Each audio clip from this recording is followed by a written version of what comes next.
17-year-old Emma Rhodes sat in that Ohio courtroom like she owned it. Her pale cardigan was pressed, her hair glossy under the fluorescent light, and her lips curled into a barely hidden smirk as the bailiff called the next witness. The state calls Mark Rhodes, her father, her protector, the man who had shielded her from every consequence since the day her mother died. As Mark walked past the defense table, Emma reached out just enough for the cameras to catch it. A small, confident smile spreading across her face. She mouthed two words, "It's okay." She was certain he would protect his princess one last time, but in his trembling hands was a printed sheet of paper, bold letters across the top reading Google activity log, user Emma Rhodes 17, and the words he was about to read aloud would shatter that certainty forever. So stories like this remind us that justice always finds its way, even when it has to pass through a parent's greatest heartbreak. If you believe in accountability, subscribe now and share your thoughts below. This is how it all began.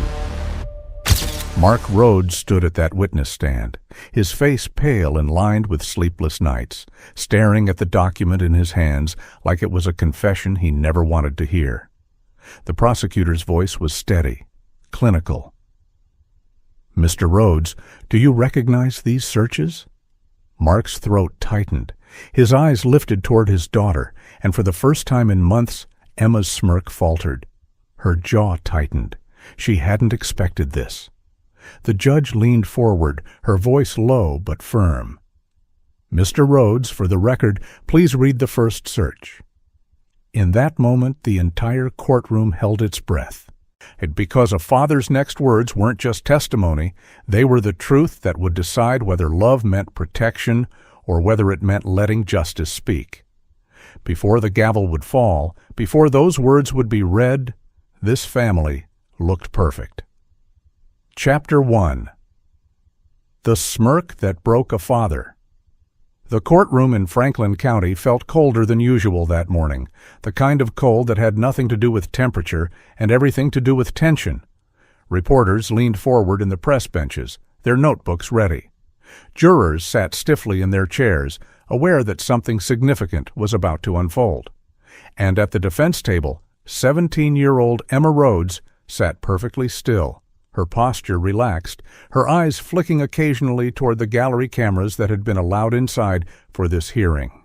Her pale cardigan was neatly folded over her shoulders, her hair glossy under the fluorescent lights. On the surface, she looked like a model student waiting for a school assembly to begin. But there was something in her expression, a small curl at the corner of her mouth, that didn't belong in a murder trial. When the prosecutor stood and called the next witness, the words seemed to echo through the room. "The state calls Mark Rhodes." A quiet murmur rippled through the spectators as a tall, weary-looking man rose from the gallery. Mark Rhodes walked slowly toward the witness stand, his steps careful, almost hesitant. He looked older than his 42 years now, his shoulders slightly hunched, his suit hanging loosely as though grief had slowly carved away pieces of him. As he passed the defense table, Emma reached out subtly, unbrushing his sleeve with her fingertips. Cameras caught the brief moment. She gave him a reassuring smile, mouthing two silent words, "It's okay." In her mind, the outcome was obvious. Mark Rhodes had spent his entire life protecting his daughter. Ever since Emma's mother died when she was 9, he had tried to shield her from every possible pain. Teachers described him as devoted. Friends said he spoiled her a little too much. And Emma had grown up believing that no matter what happened, her father would stand beside her. Even now, sitting in a courtroom where she faced charges that could take away her freedom for decades, she seemed confident that his loyalty would hold. To her, this testimony was just another formality, another moment where the adults in the room would quietly fix the problem and send her home. But the moment Mark sat down in the witness chair, something about his posture suggested this would not go the way she expected. His hands trembled slightly as he adjusted the microphone in front of him. The prosecutor approached with a folder and placed a sheet of paper on the stand. Even from across the room, the bold heading was visible. Google activity log, user Emma Rhodes 17. The jurors leaned forward almost instinctively. A faint crease appeared between Emma's eyebrows as she noticed the document, though the smirk still lingered. The prosecutor spoke calmly, his voice steady in the silent courtroom. "Mr. Rhodes, do you recognize this document?" Mark stared down at the page for several long seconds. His lips moved silently as he read the first few lines, the color draining slowly from his face. When he finally looked up, his eyes briefly met Emma's. In that instant, something shifted between them, a quiet, almost invisible fracture in the bond she had always relied on. Then he nodded slowly. "Yes," he said, his voice barely above a whisper. "I do?" For a moment, the courtroom seemed to hold its breath. The prosecutor continued carefully. "And whose account generated these search entries?" Mark's fingers tightened around the edges of the paper. In the gallery, Lily Rhodes's sister, Andrea, clasped her hands together so tightly her knuckles turned white. The jurors glanced between father and daughter, sensing the emotional weight building in the room. Emma's smile faltered slightly now, just enough that the confidence behind it looked forced. But the real question hadn't even been asked yet, because the truth about the Rhodes family did not begin in this courtroom. It began years earlier on a quiet street where neighbors believed they knew one another. It began with a woman who devoted her life to caring for sick children, and it began with a teenager whose ambition and resentment had slowly grown into something far darker than anyone imagined. Before the jury would hear those search entries, before the investigators would uncover what happened inside that house, before a father would face the most painful decision of his life, there was Birchwood Lane, and on that peaceful street, the Rhodes family once looked perfect. Chapter 2. The Perfect Family. On Birchwood Lane. Birchwood Lane was the kind of street people pointed to when they described the American dream. A small cul-de-sac lined with maple trees, where children rode their bikes in lazy circles and neighbors waved from driveways while collecting their mail. In autumn, the sidewalks disappeared beneath orange leaves, and in the summer, the soft ticking of lawn sprinklers filled the warm evening air. For years, nothing dramatic had ever happened there. No flashing police lights, no crime scene tape. Just quiet routines and families who believed the worst things in life happened somewhere else. The Rhodes house stood halfway down the block, a pale two-story home with blue shutters and a front porch that caught the morning sun. Inside that house lived Lily Rhodes, a woman who seemed to bring warmth wherever she went. At 38, Lily worked long shifts as a pediatric nurse at County General Hospital. And her co-workers described her as the one who stayed late when other nurses needed help, the one who always knelt beside frightened children and spoke to them softly until their tears stopped. She carried a lanyard decorated with tiny cartoon bandages, a small detail that made even the most nervous young patients smile. Outside the hospital, Lily volunteered at church events and organized food drives for struggling families. On Birchwood Lane, neighbors often woke to find a covered casserole dish on their porch if someone in the household had been sick. Lily's husband, Mark Rhodes, was almost the opposite in personality. Quiet, careful, and deeply routine-oriented, Mark worked as a certified public accountant for a mid-sized firm downtown. Every weekday morning began the same way. 2 mugs of coffee brewed before sunrise, and a quick glance through the financial news, and a short drive along the same familiar route to his office. People who knew Mark well described him as dependable to a fault. He avoided confrontation whenever possible and preferred peaceful compromise over heated arguments. But beneath that calm surface lived a man who had already experienced devastating loss. Years earlier, Mark's first wife, Emma's mother, Sarah, had died suddenly from a brain aneurysm. Emma was just 9 years old at the time.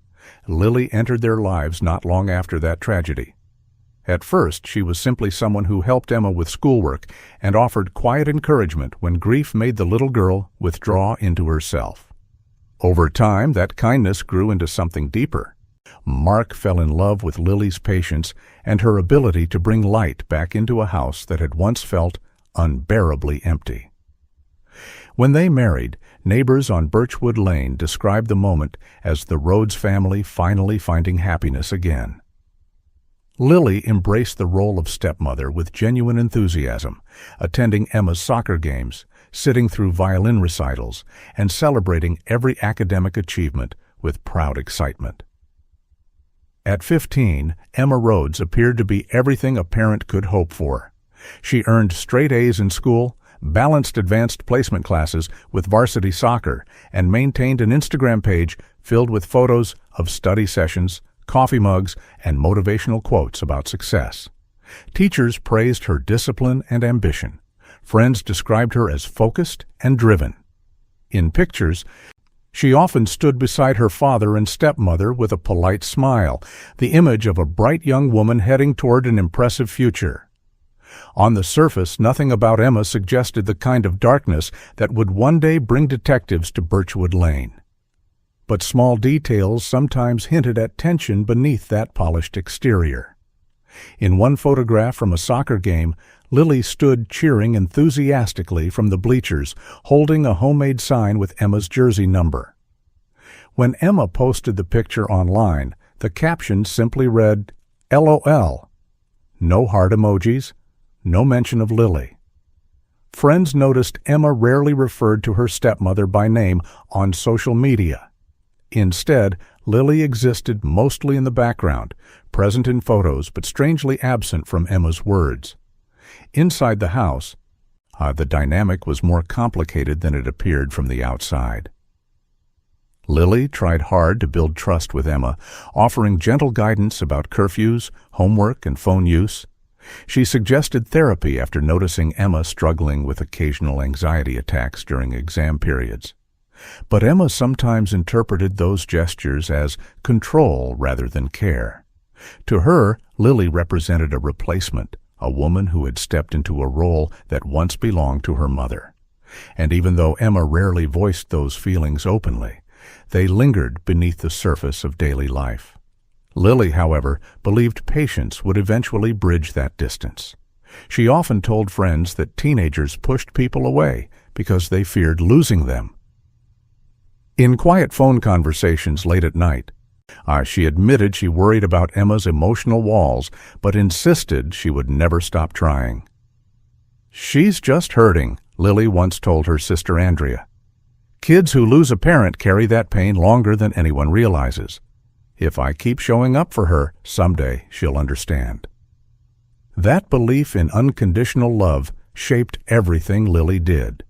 She kept the household organized with a neat binder filled with passwords, financial details, and emergency contacts, insisting the family should never hide important things from one another.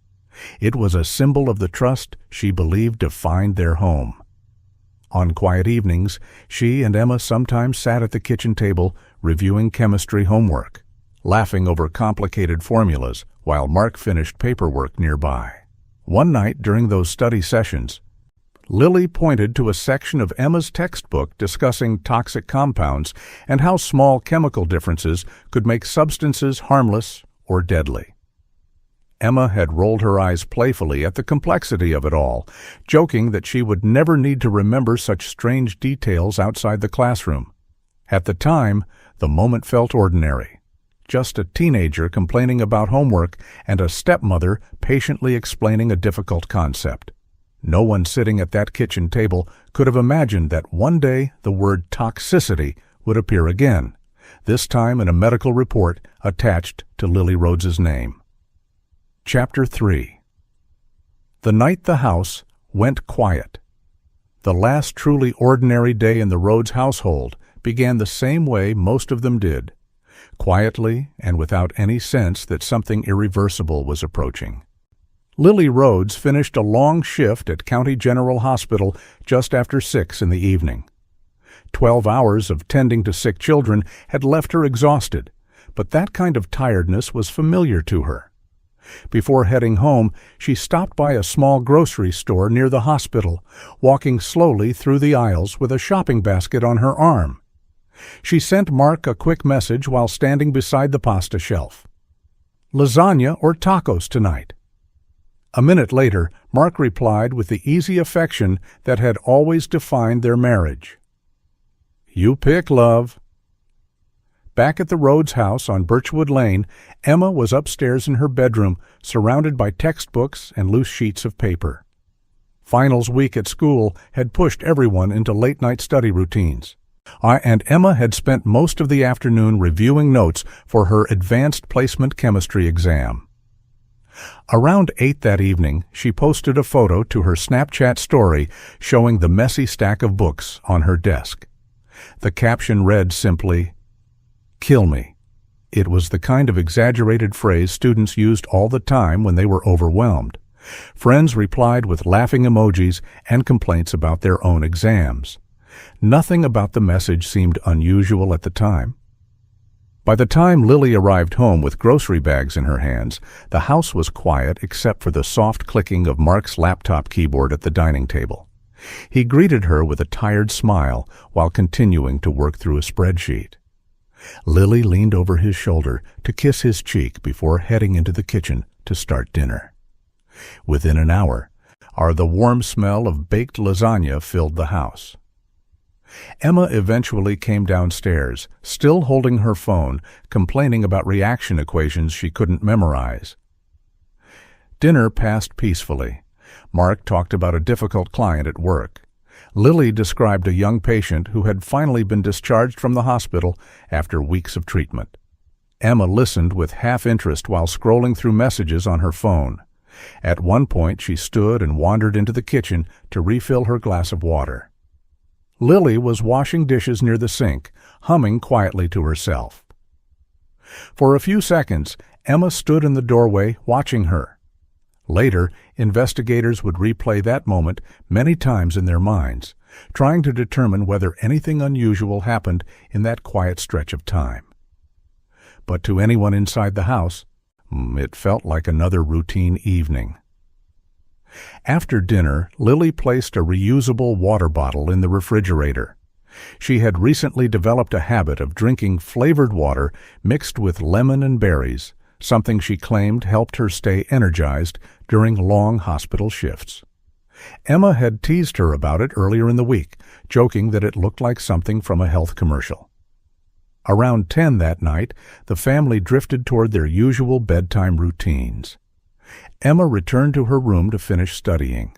Mark remained at the dining table with his laptop. Lily moved through the kitchen, loading the dishwasher and wiping down the counters. At first, the discomfort she felt seemed minor, a slight cramp in her stomach. She paused beside the sink, pressing a hand gently against her side. When Mark glanced up and asked if she was okay, Lily shrugged with a faint smile. "Probably just something from the hospital cafeteria," she said. "You know how that food is." Neither of them gave the moment much thought, but over the next hour the discomfort intensified. By midnight, Lily had gone upstairs complaining that she felt unusually tired. Mark finished his work and joined her in bed shortly afterward. For a while, the house remained silent, except for the distant hum of appliances and the occasional passing car outside. Then, at 1:40 in the morning, the silence shattered. Mark woke to the sound of a heavy thud from the bathroom down the hall. At first, he thought something had simply fallen from a shelf. But when he called Lily's name and received no response, a wave of dread rushed through him. He rushed out of bed and pushed open the bathroom door. Lily was lying on the tile floor. Her breathing was uneven, her words slurred as though she were struggling to stay conscious. A glass lay shattered beside the sink, water spreading slowly across the tiles. Mark dropped to his knees beside her, panic rising in his chest as she tried to speak through shallow breaths. "I don't feel right," she murmured, her voice weak. Within seconds, Mark was shouting for Emma. The bedroom door at the end of the hall opened slowly. Emma stepped into the hallway, her phone still in her hand, the screen glowing faintly against the darkness. She looked toward the bathroom doorway where Mark knelt beside Lily. "What happened?" she asked quietly. Mark was already dialing emergency services, his hands shaking so badly he nearly dropped the phone. The dispatcher's calm voice filled the room as he tried to explain what was happening. Lily's breathing became more strained, and at one point she began vomiting violently, her body trembling as if she had lost control of her muscles. The dispatcher instructed Mark to start chest compressions when Lily suddenly stopped responding. Sirens arrived within minutes, echoing through the quiet neighborhood and waking several nearby residents. Paramedics rushed inside with equipment, asking rapid questions as they assessed Lily's condition. Emma stood in the hallway, watching. When one paramedic turned toward her and asked about Lily's medical history, she answered in short, clipped sentences. "No allergies. No medications. No drinking tonight." Her voice remained calm, almost detached. Lily was rushed to County General Hospital, the same place where she had spent years caring for others. Doctors worked quickly, performing emergency procedures in an effort to stabilize her condition. For a brief moment, it seemed like they might succeed. But shortly after 3 a.m, the effort ended. At 3:12 a.m., a doctor gently informed Mark Rhodes that his wife had passed away. Mark collapsed into a plastic chair in the hallway, burying his face in his hands as grief overwhelmed him. Emma stood a few feet away, her phone resting loosely in her palm. She didn't cry. After several minutes, one of the physicians approached Mark again with a question that felt almost routine in emergency medicine. "Mr. Rhodes," he said carefully, "is there any chance Lily could have ingested something toxic? Household chemicals, antifreeze, or cleaning supplies?" Mark looked up in confusion, shaking his head immediately. "No," he said, "absolutely not." Emma said nothing. Chapter 4. The Funeral and the First Whisper of Doubt. The sky above Birchwood Lane turned gray the morning of Lily Rhodes's funeral, the kind of quiet overcast that seemed to press gently over the entire neighborhood. Cars lined both sides of the street outside the church, their windshields damp with a light mist that had begun to fall before sunrise. Inside the chapel, the soft murmur of voices filled the air as people found their seats. Nurses from County General Hospital arrived in small groups, many still wearing their hospital scrubs beneath dark coats. They had cared for patients beside Lily for years, and now they had come to say goodbye to the woman who had once stayed late to help them through the hardest shifts. At the front of the room stood a large framed photograph of Lily. In the picture she was laughing, dressed in her blue nurse's uniform, her hair pulled back loosely as she held a toddler who clung happily to her shoulder. The image captured the version of Lily that so many people remembered. Warm, patient, endlessly kind. Several hospital staff members wiped away tears as they passed the photo on their way to their seats. Mark Rhodes sat in the front row, his shoulders hunched forward as though the weight of the past week had physically bent him. His eyes were swollen from days without sleep. Beside him sat Emma, dressed in a simple black dress with her hands folded neatly in her lap. From a distance, she looked composed, even calm. Some might have mistaken that calmness for strength, but those who watched closely noticed something strange. While most of the room struggled through quiet tears, Emma's expression remained almost impatient, as though the long ceremony were an inconvenience rather than a farewell. When the time came to approach the casket, Mark moved slowly down the aisle. His breathing grew shaky as he reached the front, his hand trembling when he touched the polished wood. For several seconds he simply stood there, staring down at the woman he had promised to spend the rest of his life with. Then, unable to hold himself together any longer, he leaned forward and kissed Lily's forehead. The quiet sound of his sob echoed softly through the chapel. Emma stood a step behind him, her arms crossed loosely.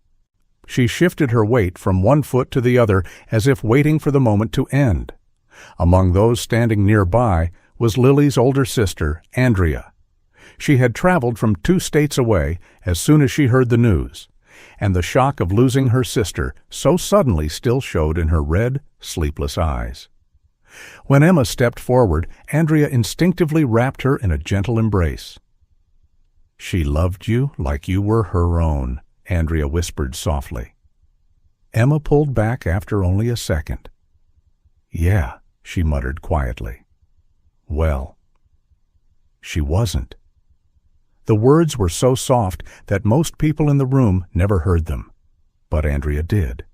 Her body stiffened almost immediately. For a moment she stared at Emma as though she had misunderstood what was said. Then Emma turned away and walked toward the back of the chapel, leaving Andrea standing beside the casket with a growing knot of unease in her chest. In the days that followed, Mark struggled to manage the avalanche of responsibilities that came after Lily's death.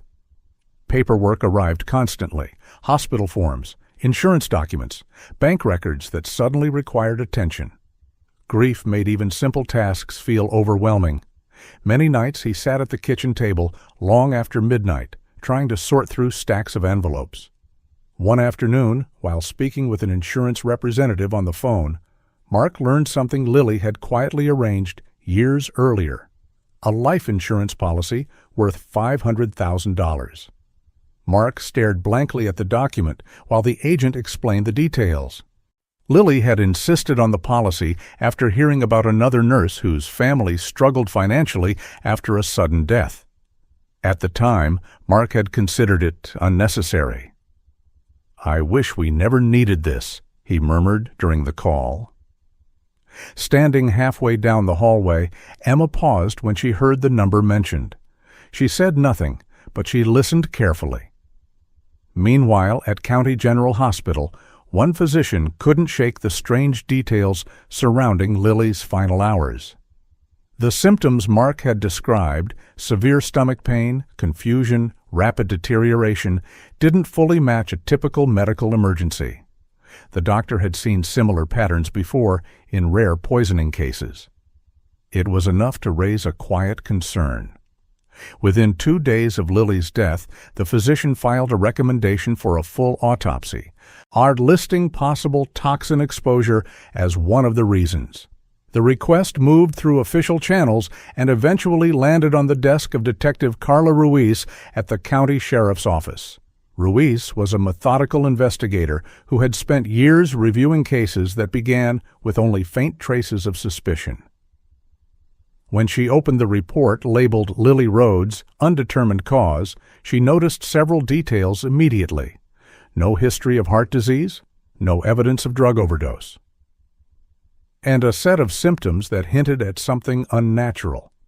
For now, the file remained small, just a few pages, and a medical note suggesting further examination. Ruiz placed it in a drawer labeled Pending. But something about the case lingered in her thoughts. Back at the Rhodes house, tension continued to build in quieter ways. Andrea stayed with Mark for several days after the funeral, helping him manage visitors and meals while he struggled through waves of grief. One night, as she walked past the guest bathroom, she heard Emma speaking softly behind the closed door. Her voice carried faintly through the hallway. "I told you it would work," Emma whispered into her phone. A short pause followed, then a nervous laugh. "Oh my God, relax. I'm fine." Andrea froze in the hallway, listening carefully. She couldn't hear the voice on the other end of the call, but something about Emma's tone made her uneasy. A few seconds later, the bathroom door opened. Emma stepped out and stopped abruptly when she saw Andrea standing there. For a brief moment, neither of them spoke. Then Emma slipped past her and disappeared down the hallway without another word. Later that night, Detective Carla Ruiz sat at her desk reviewing Lily Rhodes's medical report once more. She flipped through the pages slowly before picking up a pen and writing a single word beneath the case title. toxicity. She underlined it twice, because sometimes the smallest doubts are the ones that refuse to disappear. And in the Rhodes family, a quiet suspicion had just begun to grow. Chapter 5. A poison that looks like water. The autopsy report arrived on Detective Carla Ruiz's desk less than a week after Lily Rhodes's funeral. Forensic pathologists often work quietly behind the scenes, but their findings can transform a case in an instant. Ruiz opened the envelope expecting either confirmation of a rare medical event or a simple explanation that would close the file. Instead, the first page stopped her cold. The medical examiner had highlighted an unusual discovery in Lily's kidneys: calcium oxalate crystals. To an experienced investigator, that detail meant something very specific. Those crystals were commonly associated with ethylene glycol poisoning. Ethylene glycol was the primary chemical found in antifreeze. In its raw form, it was nearly colorless and slightly sweet, making it dangerously easy to hide in drinks. Even small amounts could cause severe internal damage. The body initially reacted with symptoms that looked deceptively ordinary: nausea, dizziness, confusion. But as the compound broke down in the bloodstream, it created acids that attacked the kidneys and nervous system. Ruiz leaned back in her chair, reading the report again more slowly. But the medical examiner's conclusion was careful but clear. Lily Rhodes had ingested a substance consistent with ethylene glycol. The next morning, Ruiz met with the medical examiner in person. The two sat across from one another in a small office filled with case files and anatomical charts. Ruiz asked the question that had already begun forming in her mind. "How much would it take?" she said. The examiner folded his hands thoughtfully before answering. "Not very much," he explained. "A few ounces could be fatal. Even less if it was administered gradually over time. The body begins to shut down before anyone realizes what's happening." Ruiz nodded slowly, absorbing the implications. This was no longer a medical mystery. This was potentially a homicide.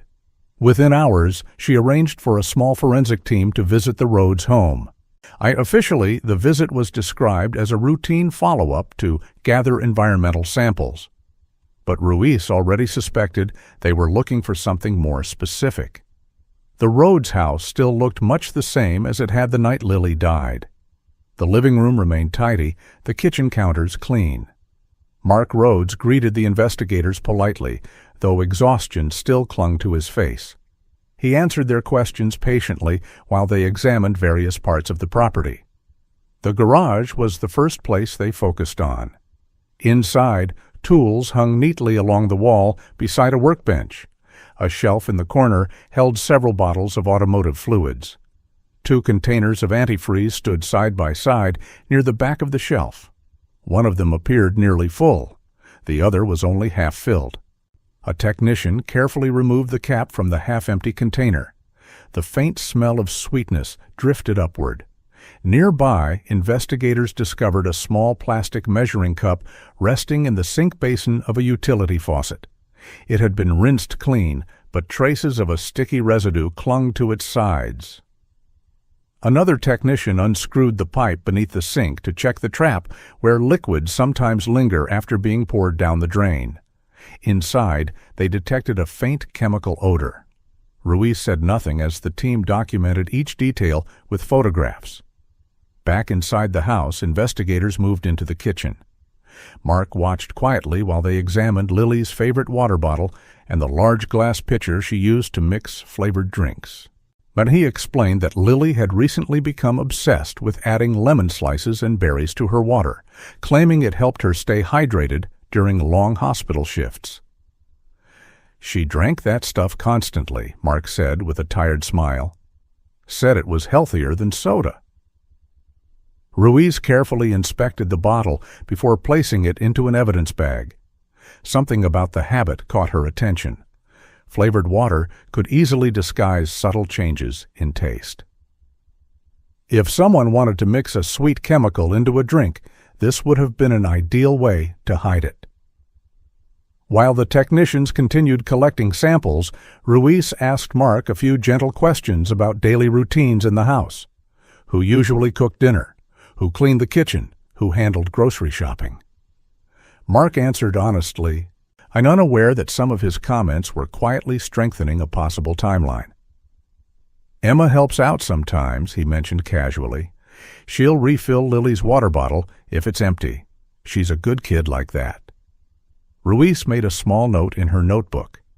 Because kindness and opportunity can sometimes look identical. By the time the forensic team finished their work, Ruiz had already begun rethinking the entire case.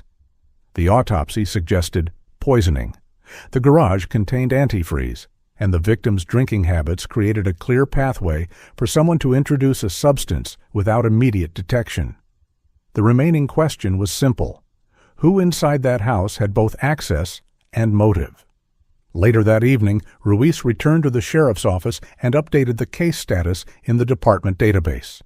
The classification changed from suspicious death to a far more serious label, possible homicide. Under the section marked Persons of Interest, she typed a single note, Household Members, because in poisoning cases, the answer often lies closest to the victim. Before leaving for the night, Ruiz stood quietly in the evidence room, holding Lily's water bottle in gloved hands. The plastic container looked ordinary, almost harmless, something someone might carry to the gym or keep beside their bed. But the more Ruiz studied it, the more she felt the weight of betrayal hidden inside that simple object. Whoever had poisoned Lily Rhodes had used something she trusted every single day. The poison itself was invisible, but the truth behind it would not stay hidden for long. Chapter 6. The Good Girl Mask. When Detective Carla Ruiz began digging deeper into Emma Rhodes's life, the first thing she noticed was how carefully the teenager had constructed her public image. Emma's social media pages looked like a highlight reel of success. Honor roll certificates posted with cheerful captions. Photos of soccer games where teammates hugged each other beneath bright stadium lights. Late-night study sessions with coffee mugs and motivational quotes about determination and discipline. To anyone scrolling casually through those images, Emma appeared to be the kind of young woman parents proudly pointed to as an example. But Ruiz had learned long ago that a polished image often hid more complicated truths. At Emma's high school, teachers described her as intelligent and intensely driven. Several instructors praised her academic focus and work ethic. She completed assignments early, volunteered answers in class discussions, and talked frequently about attending a prestigious out-of-state university after graduation. On paper, Emma was exactly the kind of student colleges competed to recruit. Yet a few teachers mentioned moments when that drive seemed to tip into something sharper. One math instructor recalled a day when Emma received a B+ on a difficult exam. Instead of celebrating a strong score, she reacted with visible frustration, arguing that the grade would damage her perfect GPA. According to the teacher, Emma raised her voice in the middle of the classroom. "This could ruin my transcript," she insisted, her face flushed with anger. For many teenagers, that kind of reaction might simply reflect pressure and ambition. But Ruiz paid attention to patterns, and Emma's behavior suggested a personality that struggled with anything less than complete control. Emma's friends offered a similarly mixed picture. Kayla Thompson, one of Emma's closest classmates, described her as loyal and hardworking.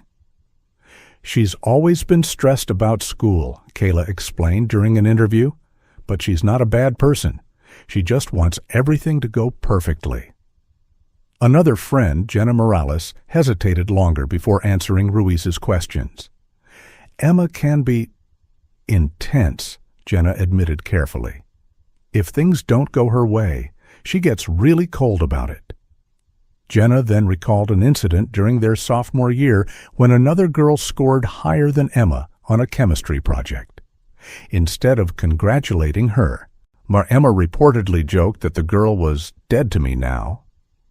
At the time, everyone had laughed awkwardly, assuming the comment was just competitive humor. Looking back, Jenna wasn't so sure. The deeper Ruiz investigated, the more complicated Emma's relationship with Lily Rhodes began to appear. Publicly, Emma rarely spoke negatively about her stepmother. But family members described frequent tension behind closed doors. Andrea, Lily's sister, explained that Emma often avoided family dinners if Lily prepared the meal. Instead, she would claim she wasn't hungry, only to order delivery food to her bedroom later that evening. Andrea's voice trembled as she described the late-night phone calls Lily sometimes made. She would whisper because she didn't want Mark to hear, Andrea said. She kept asking if she was doing something wrong. She loved Emma so much, but nothing she did ever seemed good enough. Those conversations revealed how deeply Lily had struggled to connect with the teenager she considered her daughter. One final piece of information came from a therapist Lily had once encouraged Emma to visit. The sessions had lasted only 2 appointments before Emma refused to continue. According to the therapist's notes, Emma complained that the conversations were pointless. "She just wants me to pretend everything is perfect," Emma reportedly said during one session, "like I'm supposed to be grateful all the time." To Emma, Lily wasn't a supportive parent. She was an obstacle. As Ruiz continued assembling the puzzle, another potential motive began to emerge, one connected to Emma's future plans. Our Emma had been determined to attend a private university on the East Coast, a school with an annual cost approaching $70,000.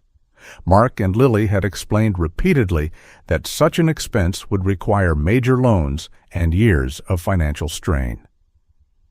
Lily had suggested several excellent state universities that offered scholarships Emma might qualify for. Emma did not take the suggestion well. According to Kayla, Emma once vented during a late-night study session. "If it was just Dad and me," she said, "he'd find a way to make it happen."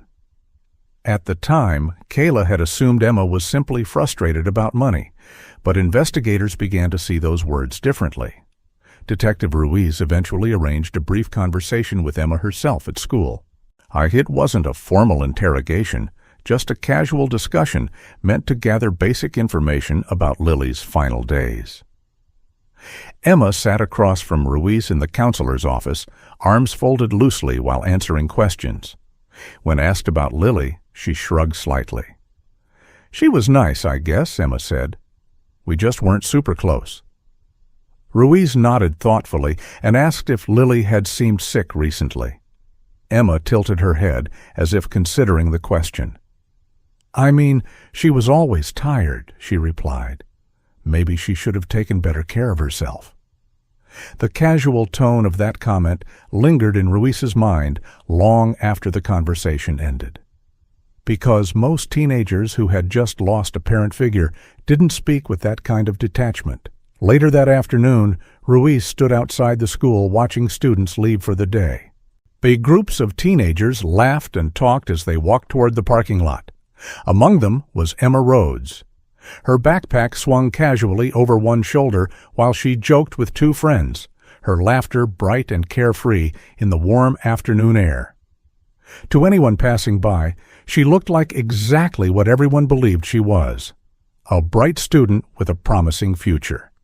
The perfect daughter. But Detective Ruiz had begun to suspect that behind that carefully maintained image, something far more dangerous was hiding. And if her instincts were correct, the truth was about to surface in a place Emma never expected. Her own search history. Chapter 7. The searches that changed. Everything. Digital evidence has a strange way of telling stories people try to hide. Unlike spoken words, it doesn't forget. It doesn't soften the truth. Every click, every question typed into a search bar leaves a quiet trail behind. For Detective Carla Ruiz, that trail would soon become the most disturbing part of the Rhodes investigation. The warrant to examine electronic devices from the Rhodes home was approved quickly after the autopsy results confirmed poisoning. Investigators collected 2 laptops, 3 phones, and a desktop computer from the house. Most belonged to Mark and Lily, but one device immediately drew attention. Emma's silver laptop, the same one she used for schoolwork every evening in her bedroom. Forensic technicians began the slow process of extracting the data. At first glance, the computer looked exactly like a typical high school student's device. There were homework files, college research tabs, and documents filled with scholarship applications. Photos from school events and soccer matches filled several folders. If investigators had stopped there, nothing about the laptop would have raised suspicion. But digital forensics doesn't stop at what's visible. Within hours, a technician uncovered something buried deeper in the browser history, searches that had been deleted but not fully erased. The first one appeared nearly 3 months before Lily Rhodes' death. Can antifreeze kill someone? The technician froze for a moment before calling Detective Ruiz into the lab. Ruiz leaned over the monitor, reading the timestamp carefully. The search had been made late at night, just after 1:12 a.m. She said nothing as the technician continued restoring more deleted records. The next search appeared 2 minutes later. What does antifreeze taste like? Another pause, then another search. How long does antifreeze take to work in the body? Ruiz felt a chill crawl slowly down her spine. The technician kept scrolling. What happens if someone drinks antifreeze slowly over time? How to hide poison in drinks. Each search had been typed from the same device. Emma's laptop. Even more troubling was the pattern that followed.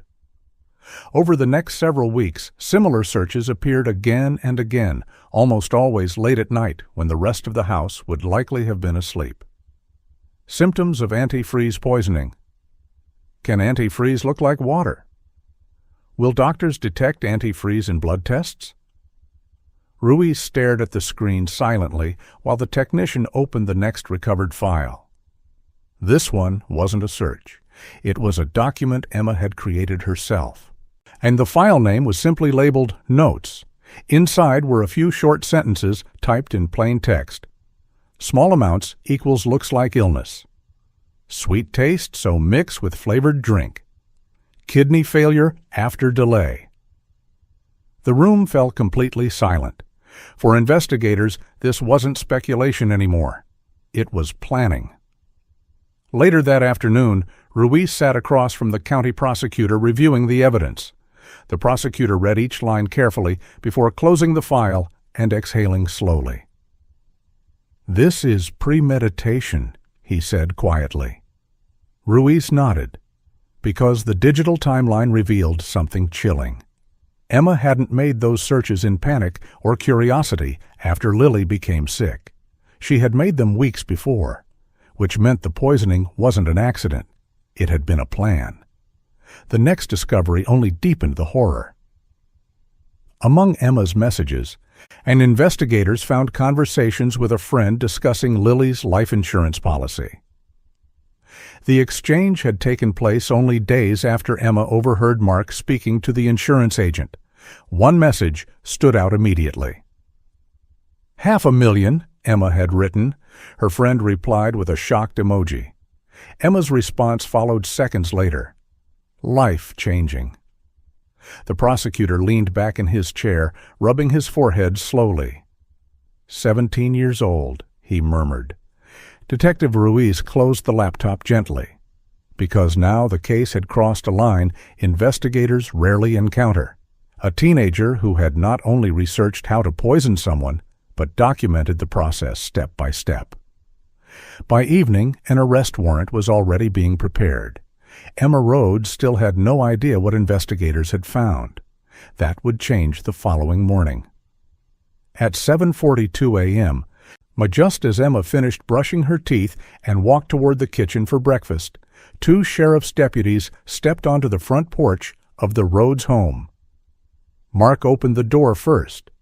The confusion on his face slowly shifted into disbelief as the deputies asked a single question. "Is Emma Rhodes here?" Mark nodded slowly. Emma appeared behind him in the hallway, her backpack already slung over one shoulder for school. For a brief moment, the house was completely silent. Then Detective Ruiz stepped forward and spoke the words that would shatter Emma's carefully built world. "Emma Rhodes," she said calmly, "you are under arrest for the murder of Lily Rhodes." The smirk that had appeared in the courtroom days later had not yet formed. Because in that moment, for the first time since Lily's death, Emma Rhodes looked genuinely surprised. Chapter 8. The Interrogation Room. The interrogation room at the county sheriff's office was designed to feel neutral, almost forgettable. Gray walls, a single metal table bolted to the floor, 2 chairs on one side, one on the other. A camera mounted quietly in the upper corner recorded everything without blinking. For most people, the room felt uncomfortable within minutes. Emma Rhodes walked into it with her chin slightly raised.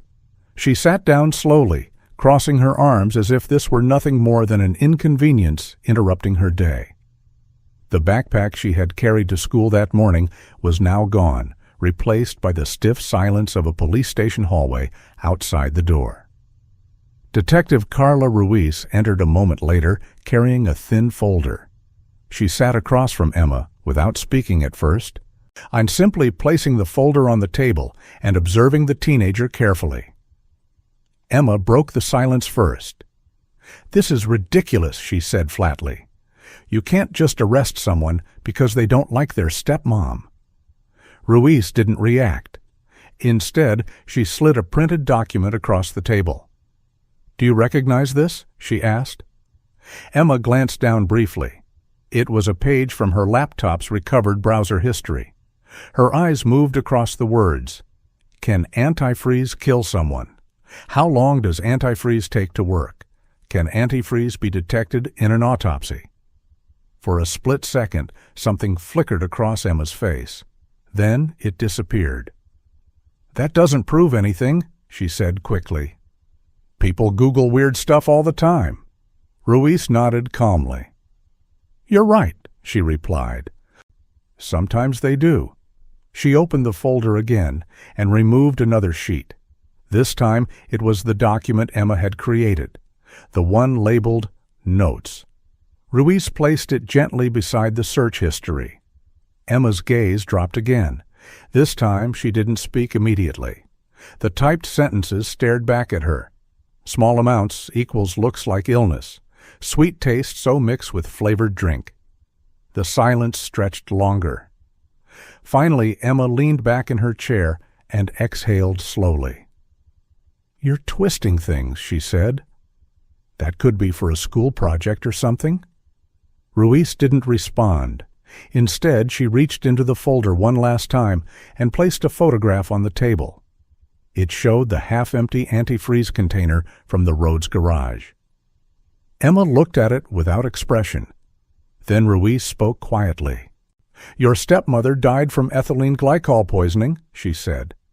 Emma remained still. "The same chemical found in antifreeze," Ruiz continued. Still nothing. Ruiz leaned slightly forward. "And we found it in the plumbing trap of your utility sink." Emma's fingers tightened slightly against the table surface, but her voice remained calm. "You can't prove I did anything," she said. Ruiz studied her for several seconds before answering. "No," she said softly. "Not yet." She closed the folder and stood up slowly. "But we're getting closer." As Ruiz walked toward the door, Emma finally spoke again. "You're wasting your time," she said. Ruiz paused at the doorway, then she turned back slightly. "Maybe," she said, and left the room. The interrogation lasted nearly 3 hours that afternoon. Emma never confessed.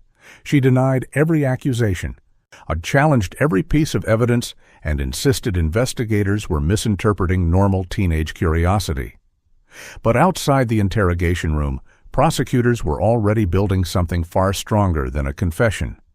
A timeline, 3 months of poison research, a documented plan, antifreeze inside the home, and a victim who trusted the person most capable of delivering it. Later that evening, Emma was transferred to the County Juvenile Detention Center to await formal charges. The booking officer asked a routine question while completing paperwork. "Do you understand why you're here?"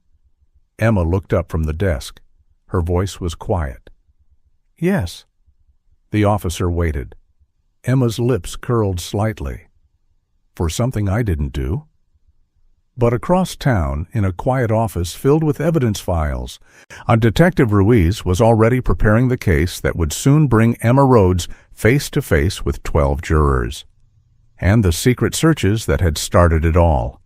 Because in the digital age, the truth rarely stays buried, even when someone thinks they've erased it. Chapter 10. The Message. She thought no one would see. The discovery came late at night inside the county digital forensics lab. Most of the building had already gone quiet, but a single technician remained at his desk reviewing the final data recovered from Emma Rhodes's laptop. Investigators had already found the search history, the poison research, and the document labeled notes.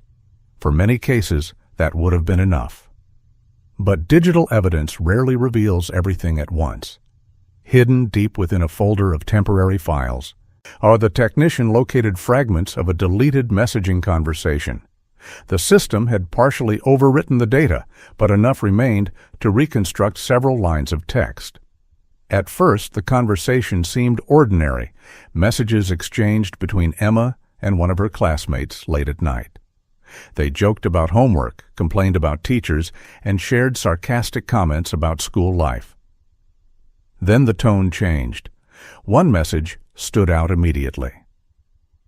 "Sometimes I wish she would just disappear." The timestamp placed the message roughly 6 weeks before Lily Rhodes's death. The friend responded with a laughing emoji. Emma replied seconds later, "I'm serious." The technician leaned closer to the monitor as more recovered lines appeared. "She ruins everything." Another pause in the conversation. Then the message that made him stop typing entirely. "I figured out a way," the friend replied with confusion. "What do you mean?" Emma's final message followed almost immediately. "You'll see." The technician called Detective Carla Ruiz before leaving the lab that night. By the time Ruiz arrived, the reconstructed messages had already been printed and placed inside an evidence sleeve. She read them slowly, her expression tightening as the timeline became clear. The messages were sent weeks before Lily ever became sick, which meant Emma's resentment had already begun evolving into something far darker. Planning. The following morning, prosecutors added the recovered messages to the growing evidence file. When placed beside the antifreeze searches and the notes document, the conversation created a chilling narrative.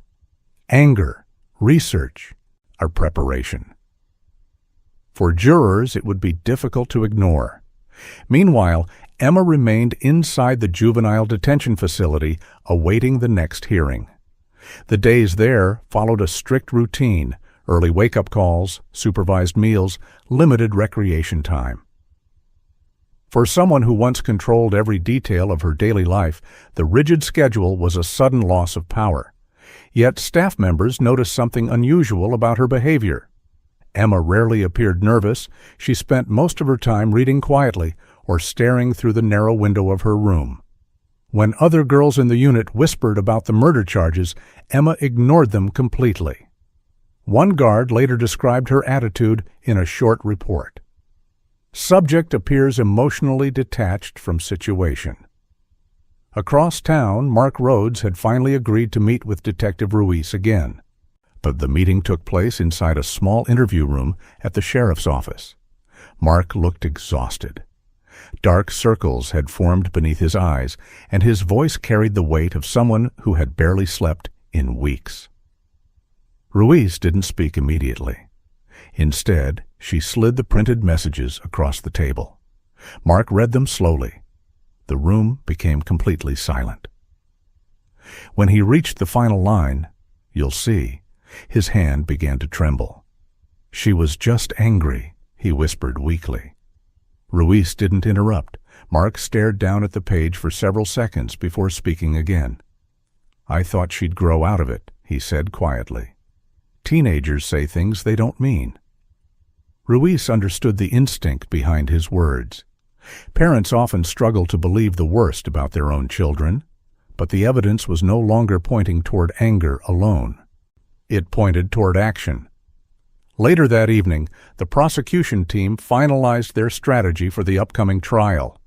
Each piece of evidence would be presented carefully, step by step, allowing the jury to follow the same path investigators had taken: the research, the planning, the poison, and finally, the messages. By the time the jury heard the last piece, prosecutors believed the conclusion would feel unavoidable. For Emma Rhodes, the trial would begin in just a few weeks. And when she walked into the courtroom that morning, cameras would capture something the public quickly noticed: a faint smirk on her face. The same expression she had worn so many times before when she believed she was still in control.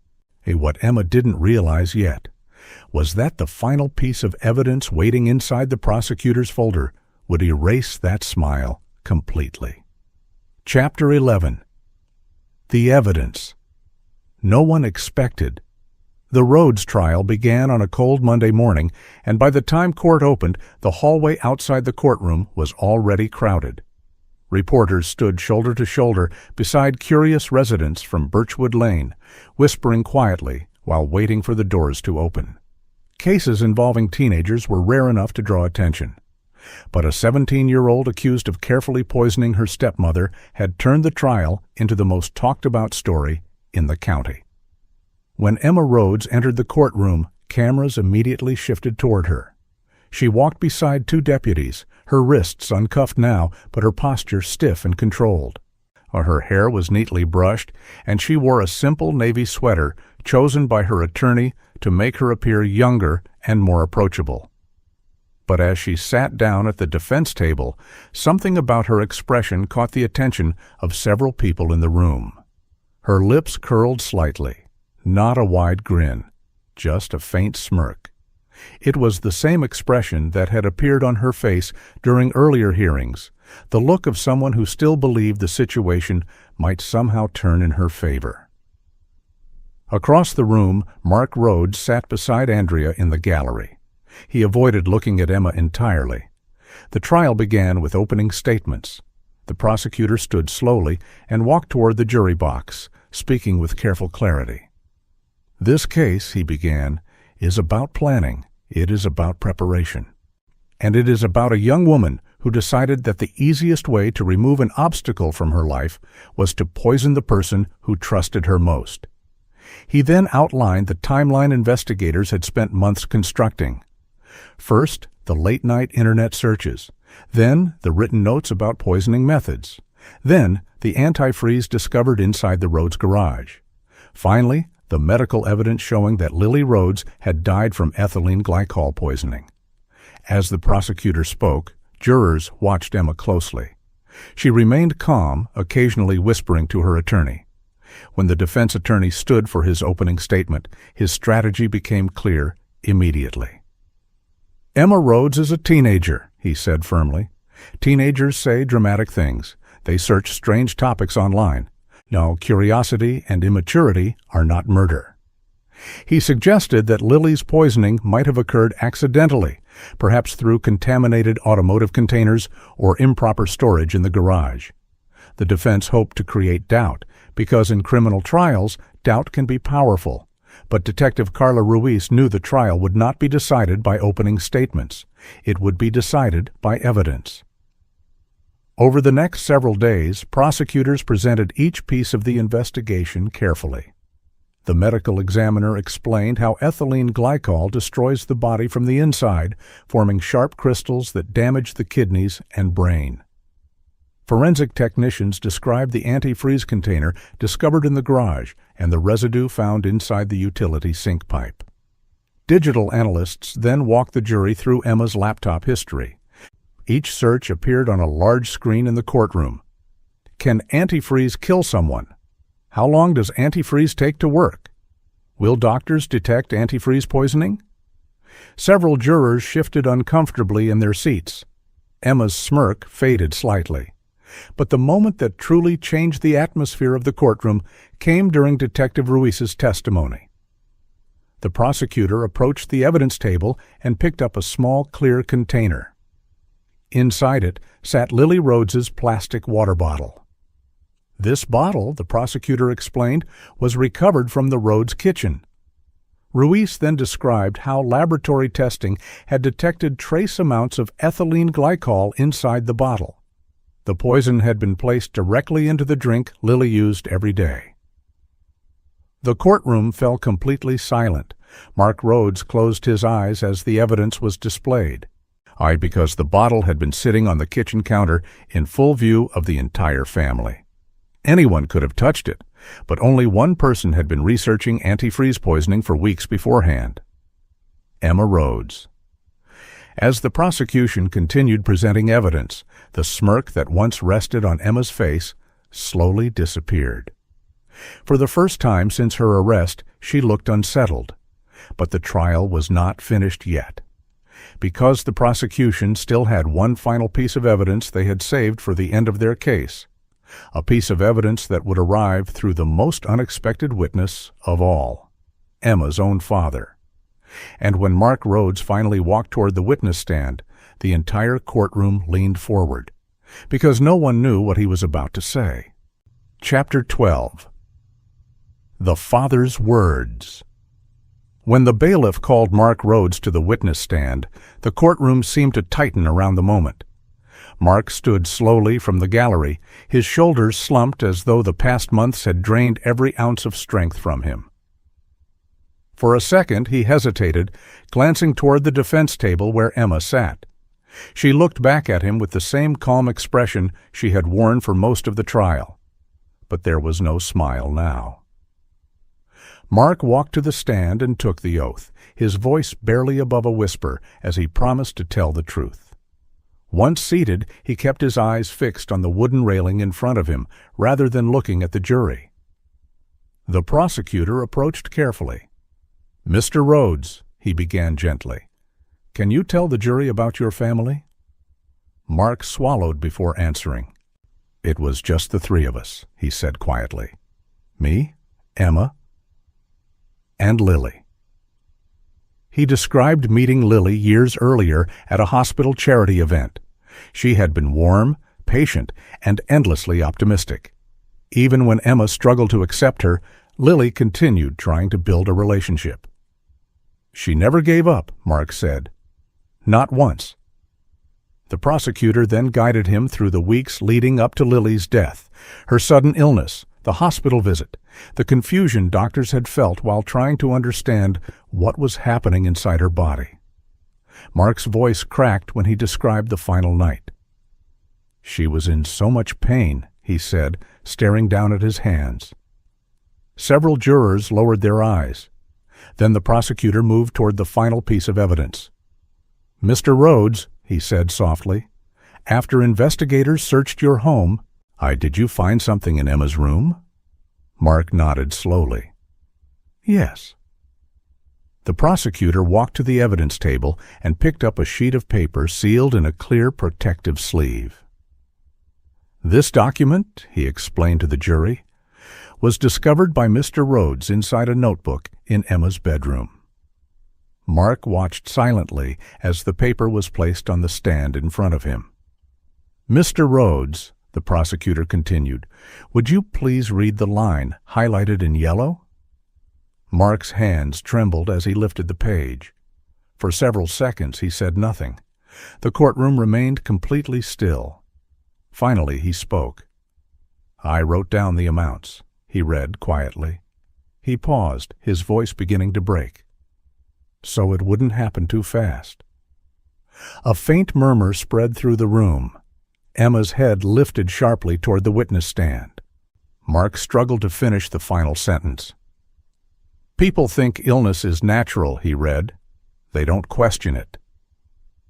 The silence that followed felt heavy enough to crush the room. The note had been written in Emma's handwriting. For the first time since the trial began, Emma leaned toward her attorney, whispering urgently. The calm confidence she once carried was gone. The prosecutor stepped forward again. "Mr. Rhodes," he asked quietly, "do you recognize the handwriting in that notebook?" Mark's eyes finally drifted toward the defense table. Emma stared back at him. He looked away almost immediately. "Yes," he said. "Whose handwriting is it?" Mark closed his eyes briefly before answering. "My daughter's." The courtroom erupted into quiet whispers as the judge struck the gavel for order. But the damage had already been done, and the prosecution rested its case later that afternoon. Over the next 2 days, the defense attempted to challenge the evidence, suggesting the note might have been misinterpreted or written as a fictional exercise. They argued that teenagers often wrote dramatic or dark ideas without ever acting on them. But the jury had already seen the timeline, the searches, the poison, the bottle, and now the note. By the time closing arguments ended, the mood inside the courtroom had changed completely. Emma Rhodes no longer looked confident. She sat rigidly beside her attorney, her hands clasped tightly in her lap. Because the next time she stood in that courtroom, 12 jurors would decide whether she would ever walk free again. And for the first time since the trial began, the girl who once believed she was the smartest person in the room seemed to understand something terrifying. The story she thought she had carefully controlled was about to end in a way she never expected. Chapter 13. The Jury's Silence. After 3 weeks of testimony, arguments, and evidence, the courtroom finally fell quiet. The judge looked toward the jury box and spoke the words everyone had been waiting for. "Members of the jury, you may now retire to deliberate."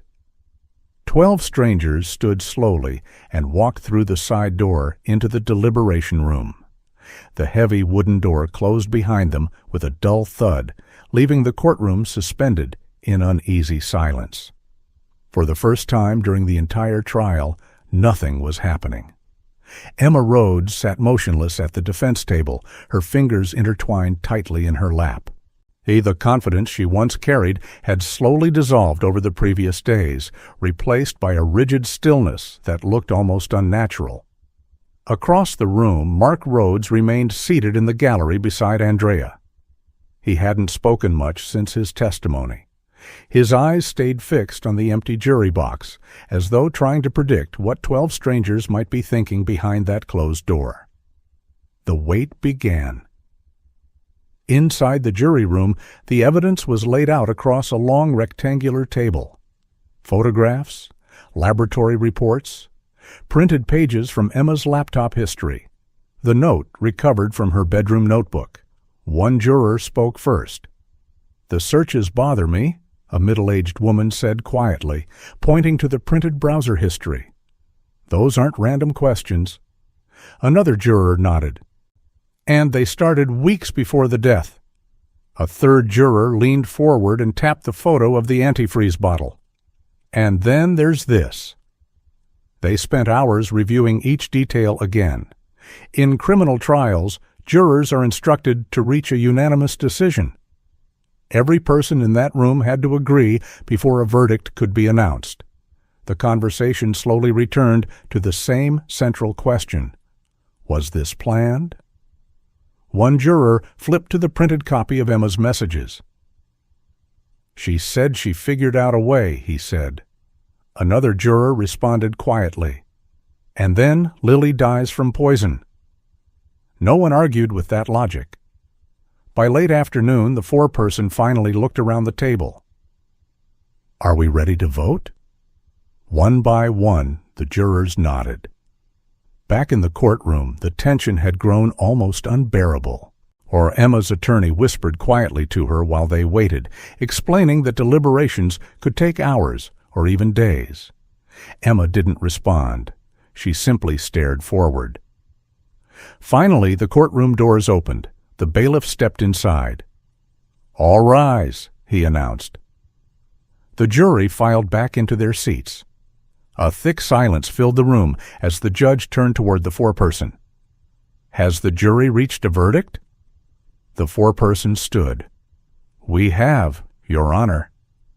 Emma's attorney placed a reassuring hand on her shoulder, but she barely reacted. The judge nodded. "Please read the verdict." The foreperson unfolded a sheet of paper and began speaking. "In the matter of the State versus Emma Rhodes on the charge of first-degree murder." A pause. Emma's breathing became shallow. "We, the jury, find the defendant—" Another pause.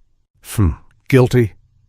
The word echoed through the courtroom like a sudden crack of thunder. Several people in the gallery gasped quietly. Mark Rhodes closed his eyes and lowered his head. Emma didn't move. For a few seconds she remained completely still, as though her mind hadn't fully processed what had just happened. Then her shoulders sank slightly.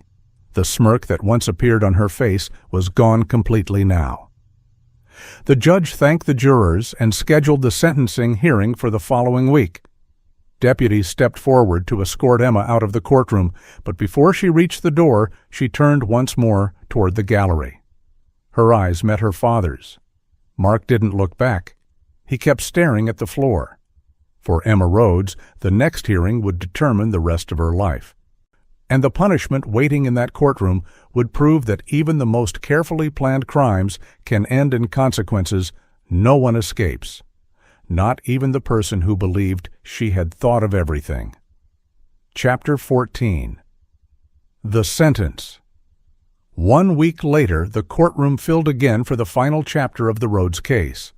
The atmosphere felt different this time, heavier, quieter, as if everyone in the room already understood what the outcome would be. Emma Rhodes was led inside shortly after 9 in the morning. She looked thinner than she had during the trial. The weeks in detention had stripped away the polished image she once carried so carefully. Her hair was pulled back loosely, and the navy sweater she wore hung slightly off her shoulders, but her face remained expressionless. She sat beside her attorney without speaking. Across the room, Mark Rhodes had returned for the sentencing hearing, though he looked as if the decision to attend had cost him deeply. Andrea sat beside him again, her hand resting quietly over his. The judge entered the courtroom, and everyone stood. Once seated, he reviewed the verdict for the record: guilty of first-degree murder. Before delivering the sentence, the court allowed victim impact statements. Andrea was the first to approach the podium. Her voice trembled as she spoke about Lily, about the sister who had spent her life helping strangers as a nurse, the woman who believed every problem could be solved with patience and kindness. "She loved that girl," Andrea said, glancing briefly toward Emma. "Even when it was hard." She paused to steady herself. She never deserved what happened to her. When Andrea finished, she returned quietly to her seat. Then the judge turned toward Mark Rhodes. "Mr. Rhodes," he said gently, "you may speak if you wish." Mark stood slowly. For several seconds he said nothing, gripping the sides of the podium as though the words were difficult to reach. Finally he spoke. "When Emma was little," he began softly, "she used to run into the kitchen every morning before school and ask what was for breakfast." The courtroom listened in complete silence. "She loved pancakes," he continued. "She would sit on the counter while Lily cooked them." His voice faltered slightly. "I thought we were a family." Mark looked down briefly before finishing. "I still don't understand how this happened." He returned to his seat without looking toward Emma. When the courtroom grew quiet again, the judge folded his hands and addressed the defendant directly. "Emma Rhodes," he said firmly, "this court has considered the evidence presented during trial as well as your age and circumstances." Emma sat perfectly still. "You researched how to poison someone," the judge continued. "You planned the act, and you carried it out against a person who trusted you." He paused briefly. "Lily Rhodes lost her life because of your decisions." The judge then delivered the sentence. You are hereby sentenced to life in prison with the possibility of parole after 25 years. A soft murmur moved through the courtroom. Emma didn't react immediately. The words seemed to settle slowly, like dust falling through the air. Life, 25 years before the chance of freedom. Deputies stepped forward to escort her away. As she stood, Emma glanced once more toward the gallery. This time, Mark Rhodes was looking at her. Their eyes met for only a moment. Then Emma turned and followed the deputies through the side door, disappearing from the courtroom. The case of Lily Rhodes had reached its legal conclusion.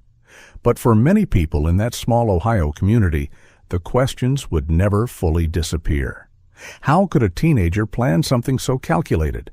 How could anger grow into something so destructive? And perhaps the most haunting question of all, was there ever a moment when this tragedy could have been stopped? Those questions lingered long after the courtroom emptied, but one final detail would soon emerge, months later, from inside the prison where Emma Rhodes began serving her sentence. A detail that would make the entire story even more unsettling. Because in her first interview behind bars, Emma finally explained why she did it. Chapter 15. The Truth. She finally admitted. 6 months after the trial ended, Emma Rhodes sat in a small interview room inside the Women's Correctional Facility, where she had begun serving her sentence. The room was stark and quiet, much like the interrogation room where detectives had first questioned her months earlier. A metal table separated her from a journalist who had been granted a brief interview after weeks of requests. Emma looked different now. The confident teenager who once walked into courtrooms with a faint smirk had been replaced by someone quieter, almost hollow. Prison uniforms and strict routines had stripped away the life she once controlled so easily. Still, when the journalist asked the question everyone had been wondering, Emma didn't hesitate. "Why did you do it?" For a moment she stared at the table. Then she spoke. She was in the way. The answer came so plainly that the reporter paused, unsure if there was more to it. "In the way of what?" he asked. Emma shrugged slightly. "My life." She explained that for years she had believed her future would look a certain way. She imagined attending an expensive private university, living far away from the quiet town where she grew up, and building the kind of life she saw other people posting about online. But every time she brought up those plans, Lily had tried to talk about reality, money, loans, practical choices. To Emma, those conversations felt like walls closing in around her. She kept saying we couldn't afford it, Emma said, like my dreams were just unrealistic. The journalist listened carefully. "So you killed her?" Emma didn't respond immediately. Instead, she spoke slowly, as if explaining something obvious. "I knew about the insurance money," she said. $500,000. The reporter felt a chill run through him. "You thought that would solve everything." Emma nodded once. "If she wasn't there," she continued quietly, "Dad would have done anything for me." For months after Lily's death, investigators had struggled to understand how a teenager could justify something so cruel. Emma's explanation was disturbingly simple. She believed the outcome would benefit her. The conversation continued for several minutes, but Emma never expressed regret in the way people expected. When asked if she felt guilty, she gave a small, almost puzzled look. "I didn't think it would turn out like this," she said. "I like what?" "Prison." The journalist closed his notebook slowly. Because even now, after the evidence, the trial, the sentence, Emma Rhodes still seemed unable to grasp the full weight of what she had done. Back in Ohio, the Rhodes house on Birchwood Lane eventually sold to a new family. The garden Lily once cared for had been replanted, and children now rode their bicycles along the same quiet street where police cars once lined the curb. Life in the neighborhood moved forward, but the story of Lily Rhodes never completely faded. It became one of those cases people whispered about years later, the tragedy of a woman who spent her life caring for others only to be betrayed by someone she tried to love as her own daughter. For Mark Rhodes, the loss remained permanent. He rarely spoke publicly again after the trial, choosing instead to leave the town where every street corner carried a memory. Emma Rhodes would spend decades behind prison walls before she could even request parole. By then, the life she once imagined would be long gone, because the plan she believed would give her everything had taken away the one thing she could never replace: her freedom.